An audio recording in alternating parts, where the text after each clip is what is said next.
Do you ever wonder why it looks so easy for some people to step forward to the top of the mat from plank or down dog? Well, that's what we're going to be talking about today. I'll give you the cues to take you through that and give you some tips to make it a little bit easier for you, and then offer some modifications for you as well. So let's come into our plank pose. And if you need some cues for plank, then skip back to last week's video where we talked about plank. The setup in plank pose, pressing the mat away from you, hugging your low belly in, and pressing into the balls of both feet.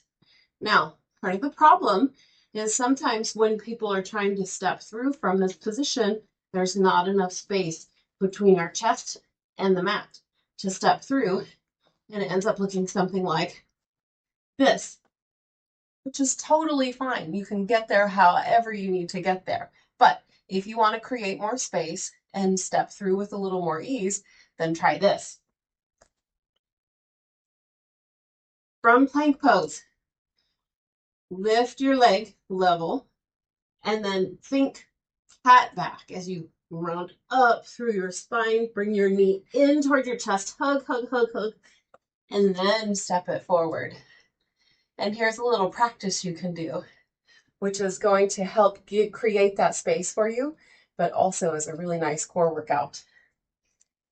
So, come into your plank pose.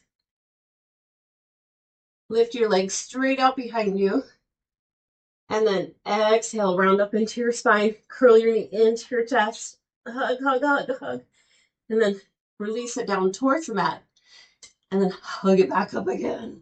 Oh my goodness. And then step back to your plank and come back into neutral spine, and drop your knees, and catch your breath like I need to.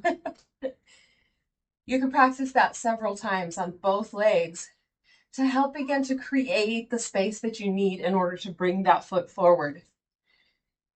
So, just as a recap, plank pose. Lift your leg. Bring your knee into your chest as you round up through your spine, up, up, up, shift your foot forward, and step next to your hand. This is often seen in down dog also, the transition from down dog. And it's set up exactly the same way.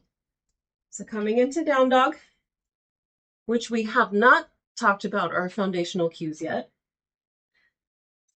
Lift one leg high. Begin to shift your shoulders forward as you hug your knee into your chest, round up, up, up, up, up through your spine. Step your foot forward next to your hand. Now,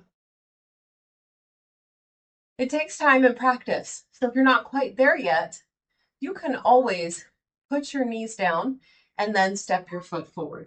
And that looks a little something like this. So you get here, you're not quite where you can bring your foot forward, then just put your knee down and then step your foot forward. And again, if it needs to go something like this and you need to help it along the way, that is absolutely fine too. Remember, yoga is your practice and you get to choose how you want to do it each day. I hope this was helpful, and if you have any questions, please let me know. Have a wonderful day.